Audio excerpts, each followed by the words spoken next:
Hi friends, welcome to my channel. ఈ రోజు అయితే నేను కొత్త బ్యాట్ కొన్నాను, చూపిస్తాను. ఇప్పుడైతే దీని పేరైతే భారత్ పేట్. ఇప్పుడైతే చూద్దాం. మొత్తం గ్రిప్ చాలా బాగుంది. అండ్ దీని మీద 2016 T20 ప్లేయర్స్ సైన్స్ అయితే ఉన్నాయి. రోహిత్ శర్మ, సురేష్ రైనా అందరు ఉన్నాయి. ఇప్పుడైతే చూస్తాం. ఇప్పుడైతే దీని కింద ఇప్పుడు గట్టిగా కొడతామో అప్పుడు సపోర్ట్ చేస్తుంది. అప్పుడు ఇది మనము ఎప్పుడైనా వర్షం పడుతున్నప్పుడు పెట్టినారంటే ఖరాబ్ అయిపోతుంది.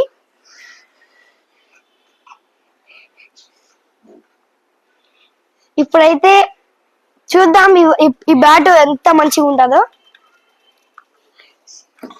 Like, share, subscribe. I will tell in part 2.